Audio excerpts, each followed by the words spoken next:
This one is our location number 8, which was my number 1 location. This is not an accident location. In his mind, this is peaceful. It's out of the way.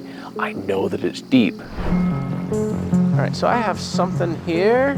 Yeah, you got something there. Oh, hey, yo, what's that? See that? Did you see that? Today we are in Evans Mill, New York, where we're meeting up with Jennifer, who 23 years ago was just 18 years old when her grandfather, Guy Pyke, went missing. It was April 2nd, 1999. He was last seen not too far down the road, making a right, heading north on Highway 11 here. We have 9 locations that we're gonna be searching for today, as we're looking for a 1999 Chevy Blazer, dark blue in color, black top, and the license plate number is FMS 867. We're gonna take you back into where our morning started, over at the hotel, where we met up with Jennifer and her uncle as we broke it down who her uncle was, the routes that he would take. Fingers crossed, we're gonna bring him home. For families who have all but given up on finding their loved ones, this team is a last hope.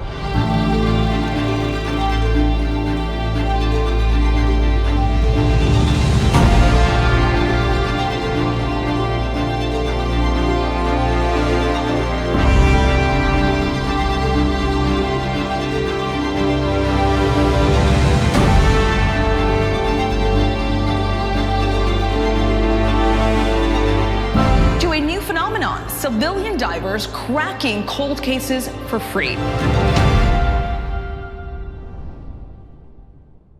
lived in the house where my grandpa was last. Morning, sir. Hello there. This is Jared. Rob? Ron. Ron, pleasure to meet you. I'm Jared. So, How you doing? Nice to meet you. Yep.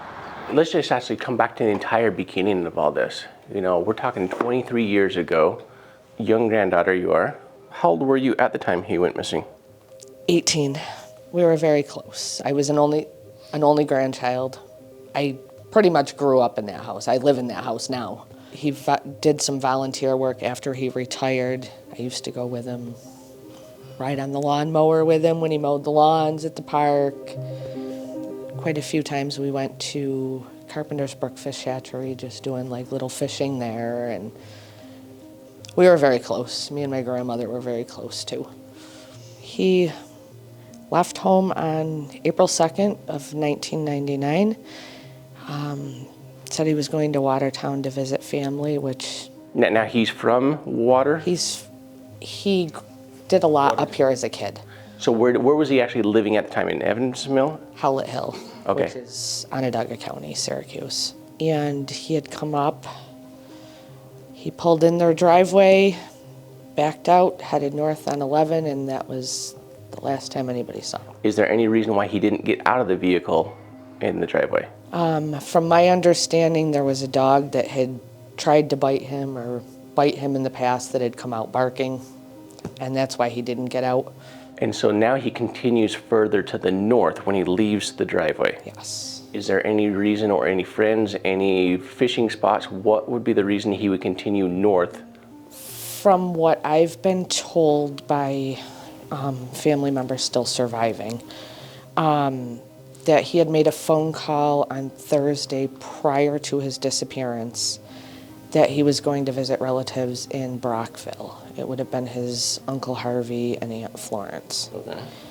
But he never made it there. And there's no record of his vehicle ever crossing the Canadian border. Okay, so this is into Canada. So from... It's just on the other side of the St. Lawrence. And I do know he wouldn't travel the highway. So when he came up here, it was always Route 11. No 81s or nothing like that. He stayed on the side. And as far as him leaving the house, I'd bet my last dollar he was headed to Canada. Okay. Kind of went to visit his relatives up there, so that's where he was headed. And when he left his house, he had a guy that he used to work with live right down the street. He told my mom he was going down to visit Henry. And for some reason, he didn't go to Henry's house, and he ended up at their house. He ended up at Ron's house? Yeah. Yep. Okay, so we'll talk with you in a few minutes on that one, Ron. And we know he had a full tank of gas in his vehicle when he left. No money, no credit cards. I actually have the window sticker that he still had from the truck. I'm gonna guess $8,932. I think it was 19,000. No, was it 19? Yes, I think it was 19. Now, did any, Dennis or Ron, did you happen to hear about Guy having a leak in his gas tank? Have you heard that story? So I actually have a gentleman that reached out to me that said that he was your grandpa's mechanic, and that he had come in either the day of or the day before. He knew that he had a full tank of gas, but when he got in his vehicle, there was not as much gas as he thought that he should have had. Now, are we talking dementia, or are we talking something legit? Was it really leaking? It almost sounds as though we have confirmation that the tank was leaking. However, your grandfather never came back into the shop to have. I've never. Yeah, this is the first. Never heard that. Do you have the guy's name? I do. Let me pull it up for you, and I'll tell you who it is. Hey guys, I'm sending you a link for a missing man that was last seen not far from you. Love what you guys are doing. He said, Guy Pyke is from my town. I worked on his truck. He stopped at my garage around the time he went missing. Might have been the same day. His gas tank was leaking, so we do have confirmation that he confirmed that it was leaking. It was full, so he was going to drive it, so he had less gas in it. Never saw him again. He may have had someone else change it. I don't know. Thanks again. That's all news to me. That don't even make sense to me. Doesn't sound like it was like leaking like a sieve. It's just like, yeah, we got a little leak, so we'll take care of it later. So I'll tell you something. When he bought that vehicle, that was his. That was his baby. It was like. It went in the garage. It was covered in the garage. So as an 18-year-old, I mean, so you saw the progression of, at what age were you when you and grandma, like, all right, your grandpa now has onset of dementia, and what did you start witnessing through those years, and how quick was it?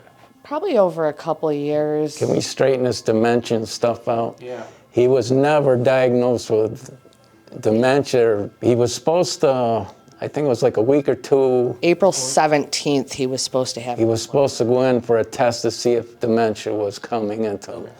But it hadn't actually been. He was never diagnosed with either one. Laid back, family man. He worked at Allied Chemical almost 40 years. He could do anything, carpentry, electrical, plumbing. Now, you know, and I don't want to offend you when I use the word dementia in this conversation here, but if we suspect early onsets of dementia, now we're looking at what we know of dementia patients. You know, normally we have what's referred to as a Florida effect. You know, they normally end up in a southeast position heading down towards Florida. Now, I know there was a conversation somewhere along the way, some notes somewhere that I saw that somebody had mentioned that he was thinking about going to Florida soon. He had mentioned at some point, it was probably maybe a year before that. Oh, just like joking around. Oh, my next trip's going to be Florida. So even if he was like, I'm going to Florida today, you know, it's not going to play into as much as bringing us into the realm of the statistics of, you know, dementia. And that's the southeast effect, is that they end up driving southeast, usually on a road that just kind of ends up in the water. This is where we're finding these dementia patients, is it's just a straight road. There were no signs that are indicated or boat ramps, and so that's what we're going to start looking for along this Route 11. Are there any locations like that where it's like, oh, okay, I could have just gotten a little confused and I ended up taking this, and now I took the boat ramp into the water? You know, it's funny. When he was working and everything, he didn't like to travel. Then all of a sudden, it's like he retired, and he would tell my mom, he said, well, I'm gonna go for a ride, and he'd take off. He took off one time, and he ended up near the Schenectady, I think that's where it was. He stopped at a gas station, and I knew something was, you know, because he was kind of confused. So the state troopers called the house, and we had to go pick him up. So for some reason, towards the end, it was like he had to go these places. It might be, you're right, dementia was kind of flashing, and because it would just be random. He would get up and, I'm going for a ride. I'll be back. Right. Just out of the blue. Does your grandma, during this, you know, she had 12 more years, 13 more years. What were her thoughts? Did she have any additional thoughts outside of what we're going to be discussing or what we've already discussed this morning? Is it just like, I have no idea, Jennifer? It was just an everyday, she just wanted answers. I mean, for years, every day she'd circle the day on the calendar and write down how many days it had been. One of the things that's going to help me, and I have to ask these tough questions sometimes because it changes how I search and where I search as well. At any point in your grandpa's, these years leading up to it, any signs of? It was something that was mentioned to one of the detectives in the beginning. Apparently, he had made a comment to one of his brothers, but I don't know. I didn't really know how to take that. And the reason why I ask this also is because, like I said, it changes our mindset and the way we search based upon what and how we have found older gentlemen. As far as the depression, I would go with that. I would go with that more than the dementia, because towards the end, his health was kind of failing, and he couldn't really do the things he wanted to do. So if we're gonna be truthful, go with that. Okay. So now we have the potential of this was the last straw. Went to the cousins, the dogs pissed me off. It's not off the table. In her reading had mentioned the Muskellunge Lake, the Yellow Lake, the northern tip, and a steep cliff, and like a small stone ledge below it, and the rock formations around it were like a rose-colored. So let's come to the psychic readings. I'm going to bring in my personal experience that I've had so far. I'm not here to discredit, nor am I here to yet accept, is where I'm at on this one. So we have a lot of, mediums that do reach out to us. And some of them seem to make sense. Other ones are just 100%, way out in left field. Yeah, we have one of those in here. My response to them has always been if you're so confident in what it is that you were telling me, right now she has you going in a few different locations, but in my opinion, anybody can be like, I could have looked at the map and said, all right, we have these, in the area as well. And so the ones that have said, I'm so confident, 100%, I know right where they are. And so my response is, put down a $5,000 deposit. I will go check that out, and if you are right, I will double your money. If you're wrong, I'm going to keep your funds for my time. To date, nobody's stepped up and said, here's the deposit, go check it out. But I don't want to discredit any of this either. So as we're discussing this today, I want to hear, your thoughts and your feelings and what your heart is telling you with that as well. So, and then of these readings, any of them that you paid for, or they just all came to you? That I believe she paid for, unless it was done through the sheriff's department. So then that brings us down a different rabbit hole with that one as well. So unfortunately in this world, your grandma and family members will, they'll mortgage their house. They'll give every last dime they, if they have that glimmer of hope. So we have to take that into account as well, whether it's a median reading or, it's a PI that's been hired.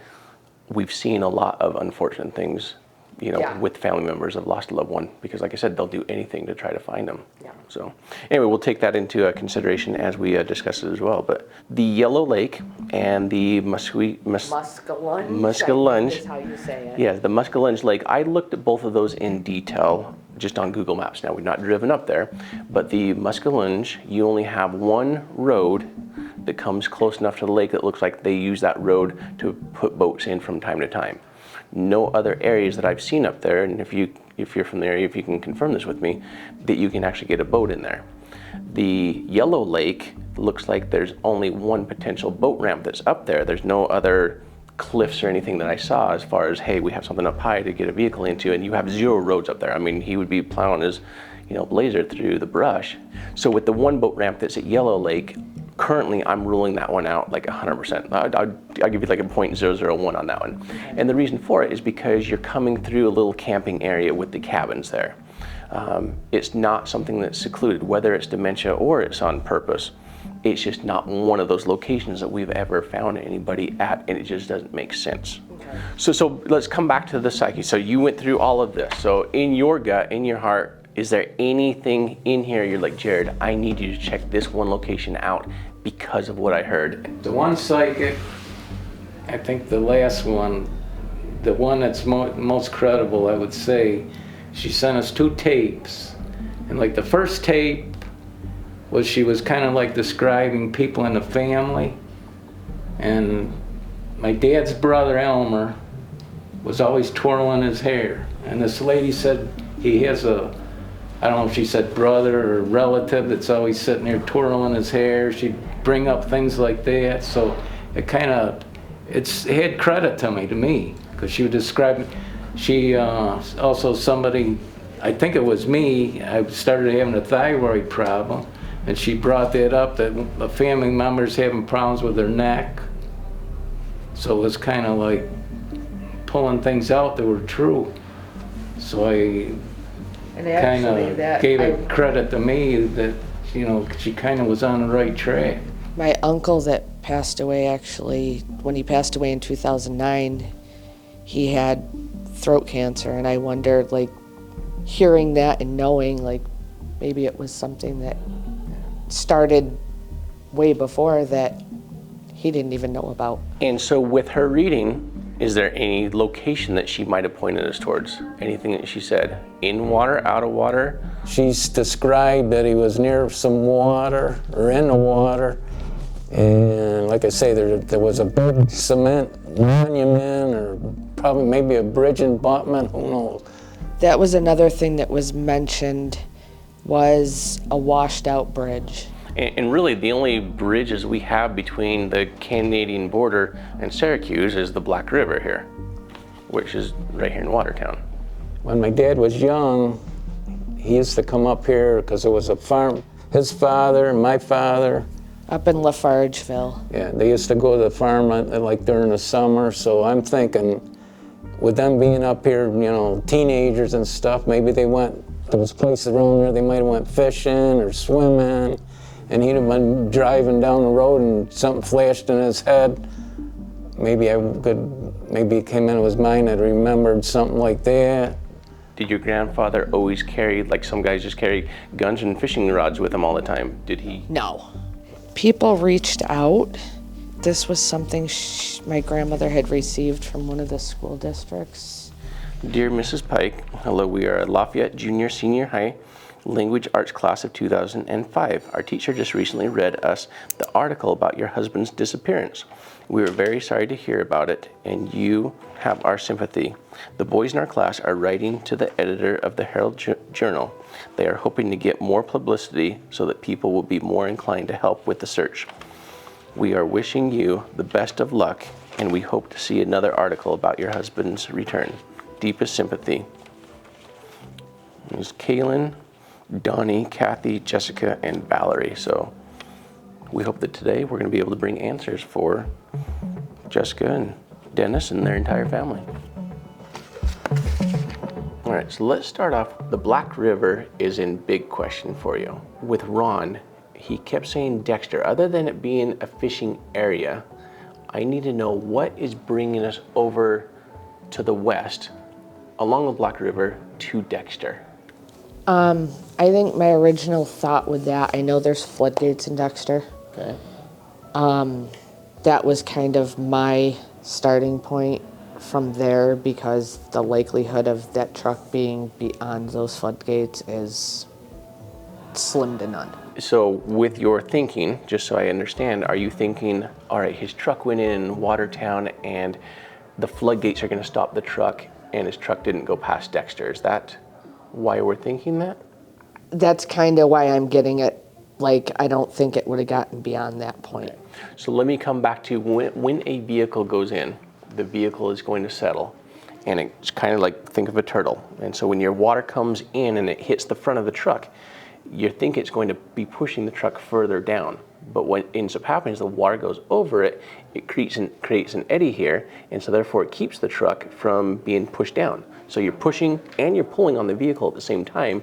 Now the vehicle just settles in and it cements itself in, and that vehicle is going to be in the same spot 23 years later. And so right now then, for the time being, I'm taking Dexter off the map. Dexter doesn't seem like it was ever his stomping ground. Watertown, Syracuse, heading north to Canada was his normal route. Gary Waltz. Gary, pleasure to meet you. I'm Jared. My understanding you're the cousin that was living at the house at the time? No, Guy was my dad's cousin. Okay. And my dad was dead though at the time. I happened to stop in there at my mom's house, and Guy was there, sitting at the kitchen table, and I snapped a few pictures of him, and that was about it. And then I hung around a little while, and I left before Guy left. And that's the last I ever saw of him, and my mother ever saw of him.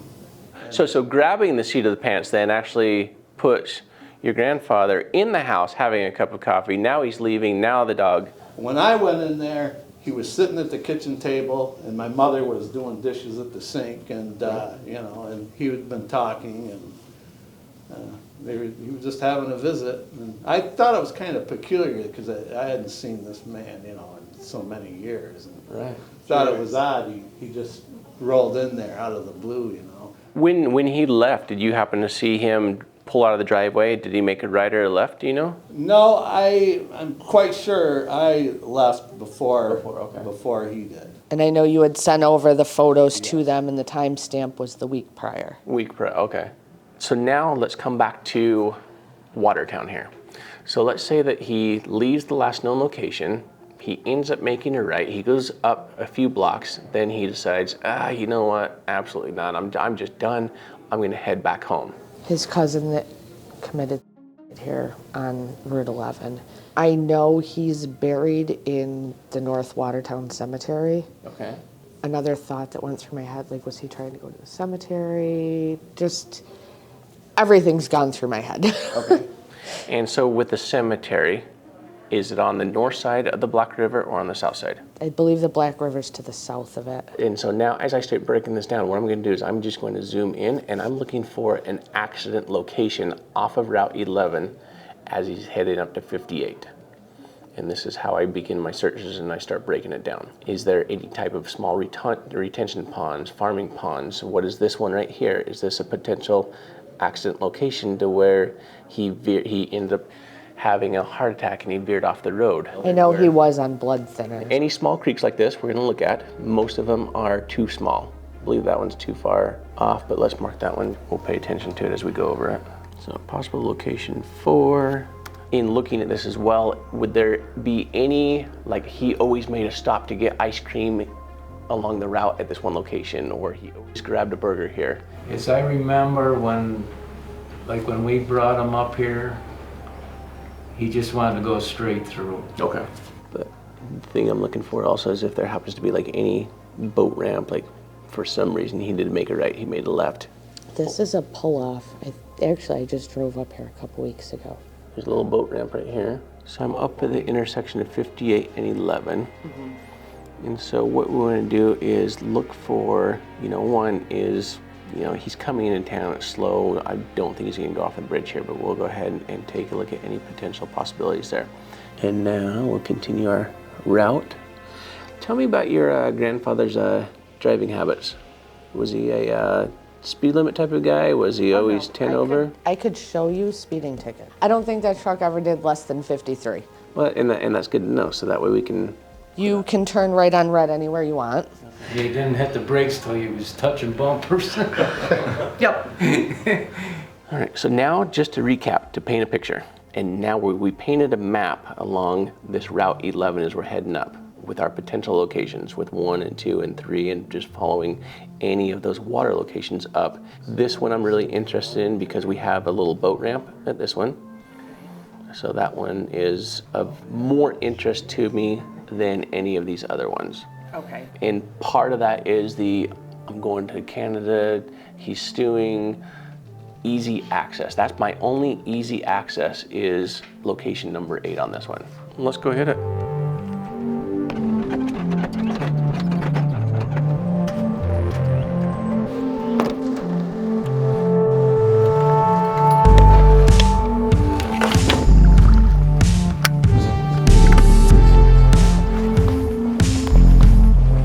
Yeah, we're only 3 feet here.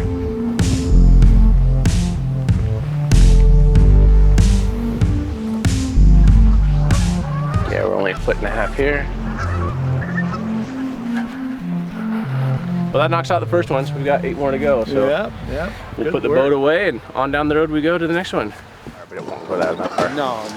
I don't know, and I don't know what your plans are if you've been to Dexter, but on the other side of the dam where it empties out into the lake, that's where over the years missing people have been located and found, vehicles. It's on the other side of the dam. Okay. You know, because right there in the village of Dexter, upriver, that's where the dam is, and it empties into Lake Ontario on this side of the dam. A few years ago, 4 or 5 years ago, a missing person was located in that very spot. He'd been missing for at least 30 years. I forget all the story details. Oh, wow. Yeah. Well, we'll keep that in mind, and maybe if we have daylight left today, then as we loop back into town before we go to the hotel tonight. Sure. Because it's only 5 miles down the road from where we were this morning. Yes. Okay. Cool.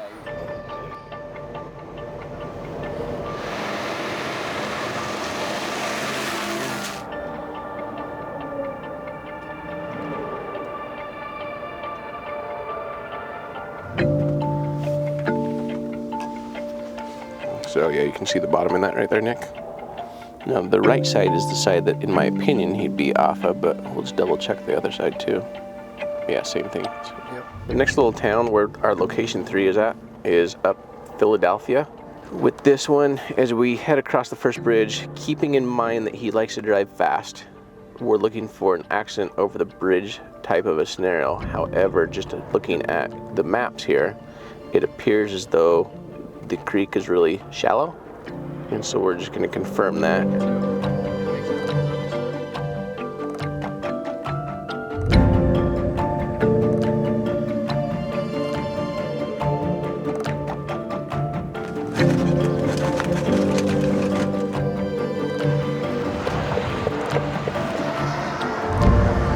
Yeah, you're fairly shallow there, but if you look right here too, you got the solid rocks, and then you got the little pond and the little island there.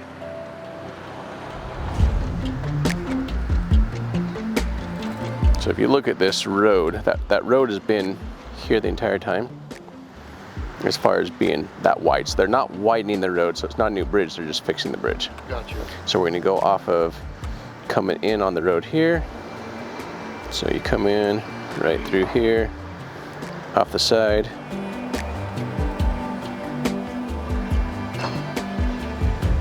And you've got shallow through there. Shallow. Yeah, so I'd rule this one out. All right, well, let's go hit location number 4.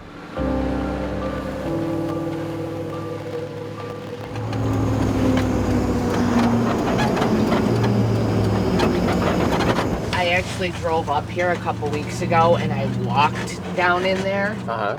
And I couldn't really make out depth or... Slow and shallow to me there, Nick. Yeah, so first of all, you're not getting over this concrete wall or anything.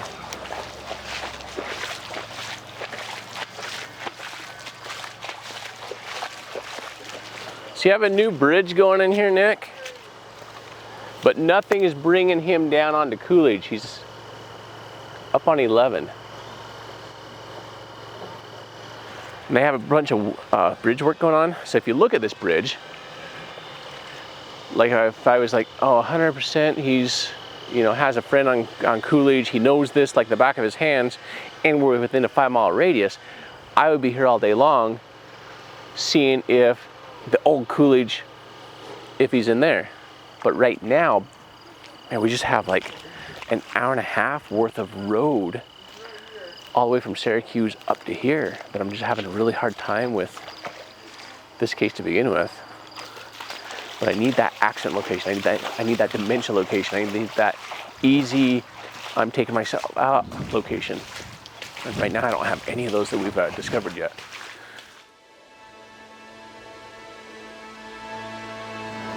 See bottom there?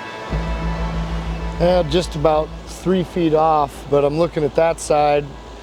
You have a high water dam here, so you're looking at 10, 12 feet here, 15 feet. You wouldn't be able to get a vehicle in over there without knowing it because of the vegetation. Yep. But I wanted to go somewhere else with this one. I've identified a couple of locations here in this town that would put me into more of a dementia mindset that I might accidentally end up in the water somewhere on accident. As we come across the bridge here, I don't feel as though he would have gone off this bridge. We're slowing down, everybody's slowing down. I don't care what the guardrail was back then or even how fast he was driving. I'm not feeling anything that's pulling me from that bridge coming off. However, dementia mindset, I make a right instead of a left to go on 58, which is this intersection right here. But what if instead we end up coming down here, whether we go a block or two too far, we come back down wall right here, we're stuck around this loop, and then we just simply, we've seen where they just come off into a body of water. So what I want to do is I want to possibly put in here, it's quite a drop, so we might go down the road because there's a couple of other locations I would like to also check. What if instead he made a left before the bridge instead of after the bridge? He got a little confused, a little lost, ended up over here on River Drive for some reason, or he was on this other road to come across Williamton, which is the 58 that goes directly, that's your 58 right there. Okay. So for some reason he's on there, he's confused, like, wait a minute, I should have already made a left or I should have made it right. We don't know, right. You know, the thought process. But what I do see is I do see on River Street here some additional potential easy access into the river right there. Okay. So we can drive over there, see if we're more out of the way and quiet where we're not going to be bothering anybody. But even more than that are some additional locations over here. You know, we've gone through town, maybe we're a little confused, maybe we did stop for lunch and we got turned and we started heading the wrong direction. So I ended up coming down, you know, Depot Street here and ended up making a right onto one of these two roads. This one right here on Puller, not so much. But on Averell Street, you know, just straight into the water. You know, there's, you know, I don't know, it kind of looks like there might be a guardrail there, but was there a guardrail there in 1999? If all else fails, we know that we can, you know, get in here if we had to.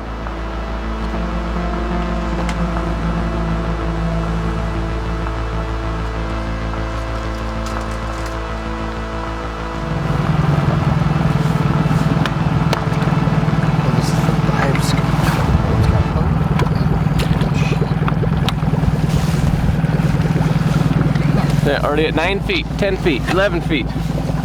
I like this. 15 feet already. Yeah, this is the kind of stuff I like. All right, well, let's go hit that other location real quick, and then we'll come check Olive River Road here. That's Highway 11 right there. So this is right here is where we were parked. So we want to check this really good as far as coming around that road. Even though the taller trees there, I'm still gonna hug the brush over there and make sure we're hitting enough under the bridge here. See, I had nothing but trees down there. Trees and rocks. All right, so that one is clear. We'll head back up to the ramp, hit River Road along there, and then we'll jet up the river just a little bit to that other location.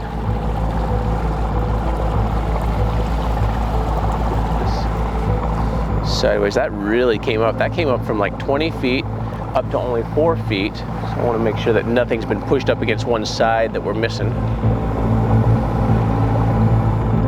Almost as though they had like a different bridge here or something at one point.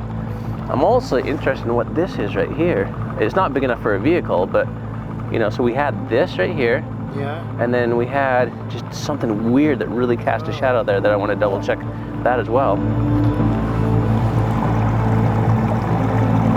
Tires, we can see tires real easy. A lot of sticks and logs. In fact, this bridge looks newer. So let's do a pass on both sides of the bridge here.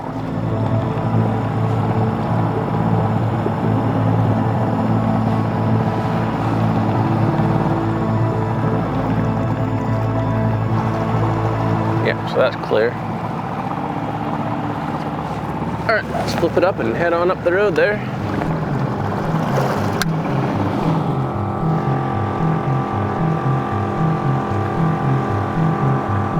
right, so I think this is the road location already. So I'm gonna not be hopeful at this point now that I'm in the water and I see it here, but let's just run it both ways here. Yeah, when they're smooth like this, let me show you, Nick, here. They're even easier to scan because yeah, you don't have any rocks, no debris. Just run it at 2.5 to 3.5 miles an hour. Because there's a pooler almost there. And the vehicle's not gonna float back upstream, so once we hit pooler, we'll turn around. All right, so that's pooler right there.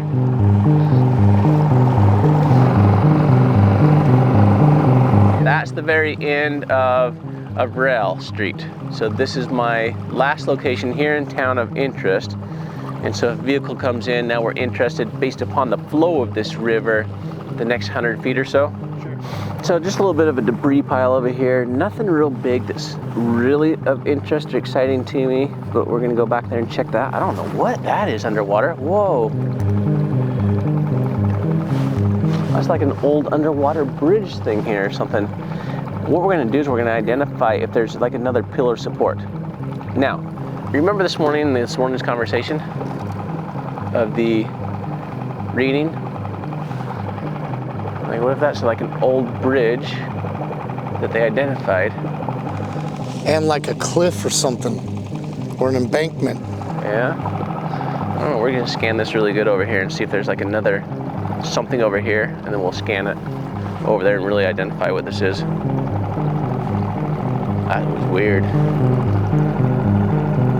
Anyway, this is what I was interested in earlier and coming back to, but that's nothing there.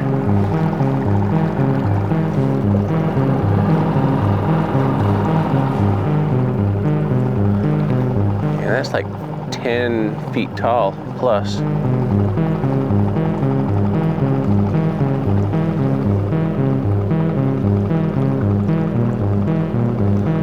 mean, it's not a truck, but... Staircase weird deal, or a... Whoa, what in the... No, I mean, that's 10, 15 feet long. But that's 10 feet tall, though, too. Yeah, I mean, if you look at where the boat's at, the boat is where the road is at. Yeah. Yeah, because then we come over it like this, and then, yeah, we get the stair steps.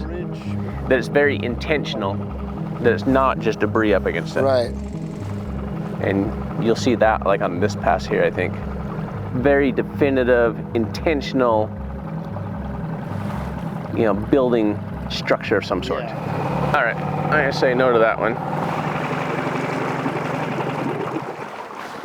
Nothing. We were hopeful for a little bit. We had one something that was sticking up and size and shape, but it was like 6 feet too tall. And then after we did some more scanning on it, it like had some, in fact, I've got a picture of it for you. I think it's more like maybe like an old bridge pillars or something like that from back in the day. But that clears this one. And so let's, you know, load things up, get out of here and head up 58 some more.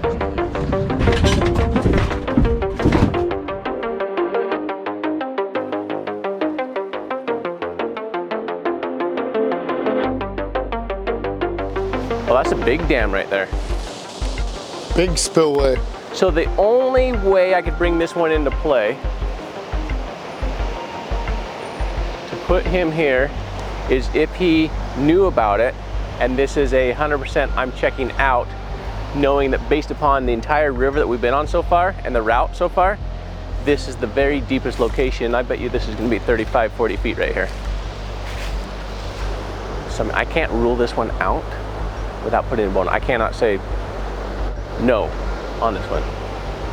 The big thing is we have no trespassing signs here and I can't put a boat in here.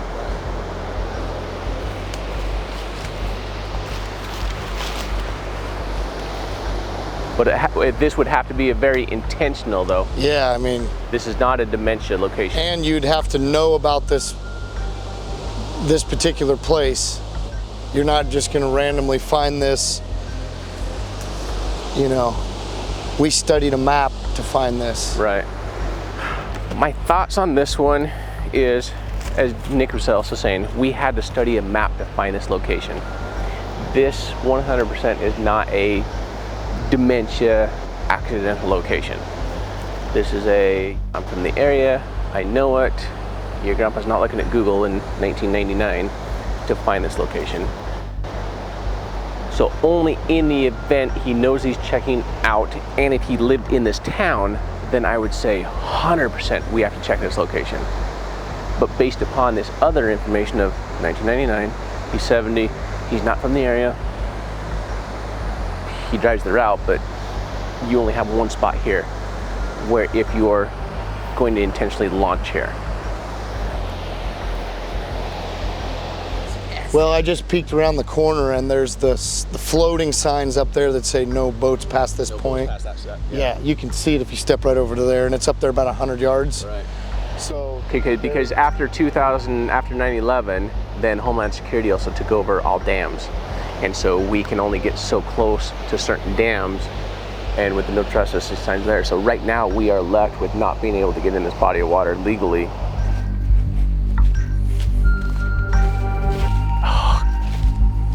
You know, I could totally get the RV down here and back it up.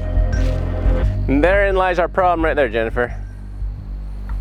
Even though there are no trespassing signs on it, that is the legal Homeland Security. A dam is coming up. You cannot go past this barrier with a boat. Yeah, then if you come back over the dam and you sneak a peek over there, you're gonna see cameras on most of the dams these days too. So as much as we want to clear it, I don't feel like we have a high need to clear it for you at this moment in time. But in the event after 2 days and we don't find him, then this is always going to weigh on both of us. So we'll keep moving forward though. Let's make use of daylight. Plenty deep there.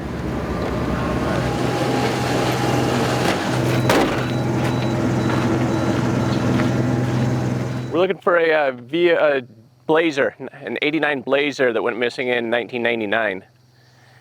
Any rumors of any vehicles underwater up in this area? Not that we know of. Okay.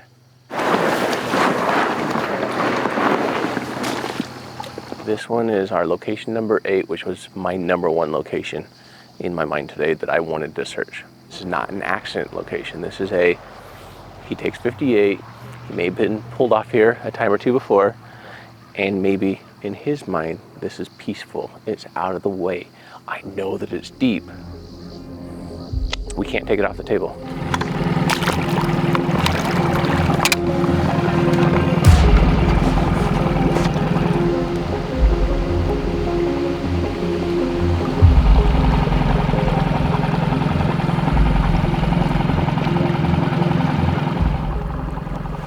All right, no vehicle through there.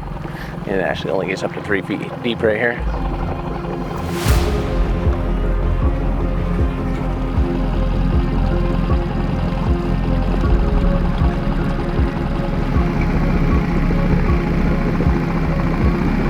All right, that one clears this one. My most hopeful, that's the word, location is marked off.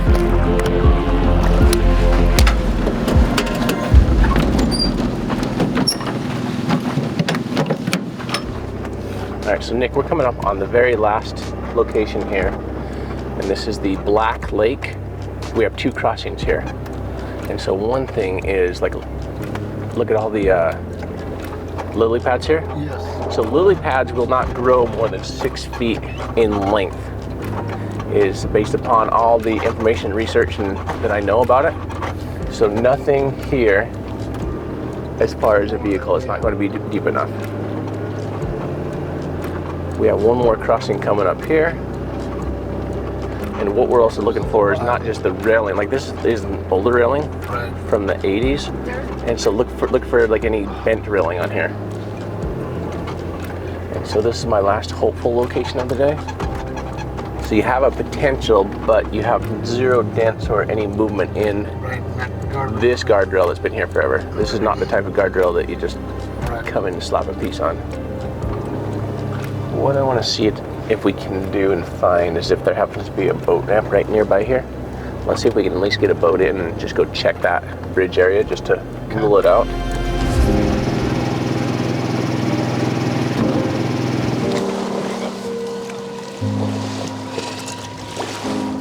Yeah, foot and a half, so there's not going to be any vehicles here at the ramp. All right, so let's brave the 1.5 mile journey each way. We have extra fuel just in case we need it.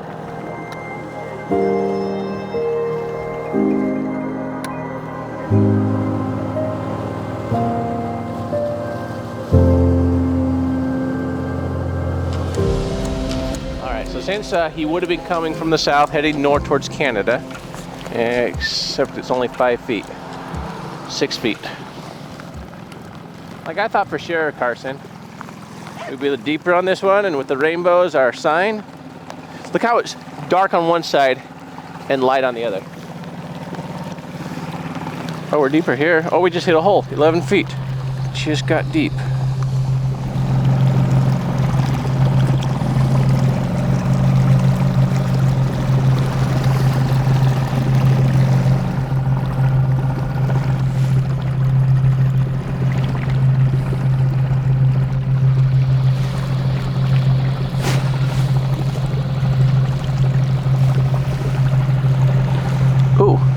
That's really weird. At first I thought it was like a vehicle. Let me scan back to it. Check out like this little A-frame thing here. But when it popped up on LiveScope, it was a lot different. Look at it right here, Carson. See that? Yeah. But it was a lot different when on LiveScope. That almost gave me an indication like, oh, it's a vehicle that's upside down. Name of a vehicle or something. And so watch when I come back over it, especially on LiveScope.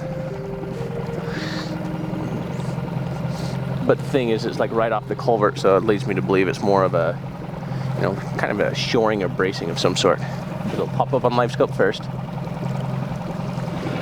Oh yeah, right there? Right there. Yeah, dude. Doesn't that look like a vehicle or something upside down? It does. But I don't see any wheels. You're right, that's the big indicator. Yeah. And then you see it on side scan, and there's no wheels, no, it's not a vehicle. Yeah. But remember, I mean, we are looking for a Chevy Blazer. What the heck is that? That's like a... I don't know what that is. I've never seen anything like that before. It's like a ring. Yeah, I have no idea. All right, let's go check the other side.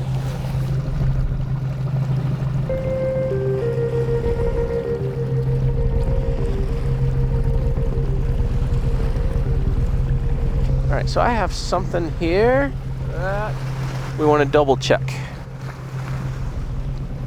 It was right there. See how it's sticking up? Yeah, you got something there. Yeah, but I think I just missed it though because I was bouncing. Oh, hey, yo. Yeah, what was Did you see that? Did you see that? Well, I barely saw it. Let me spin around again.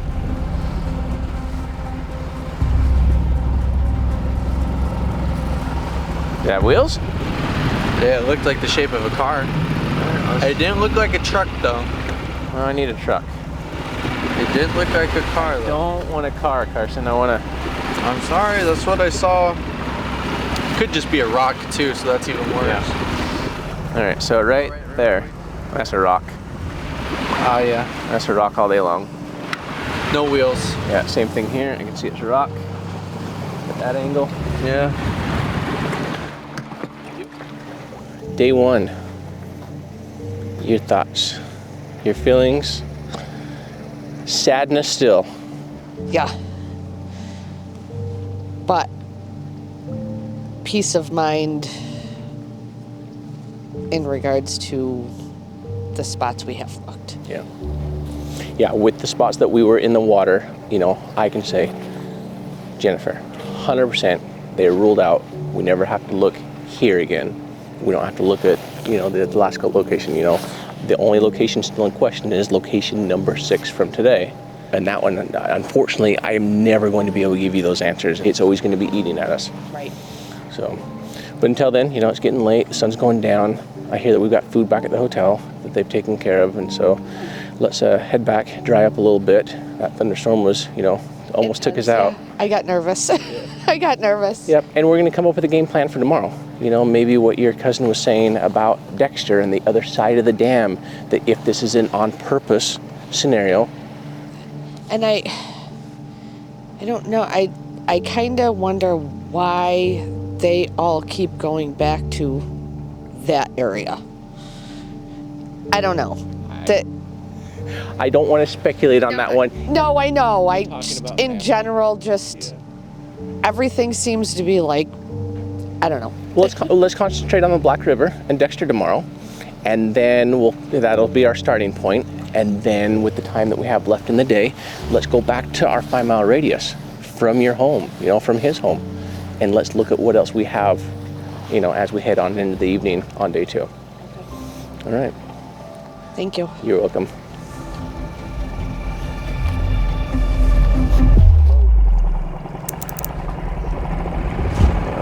We might have something over here. Loop back over it here. Right there. What is that?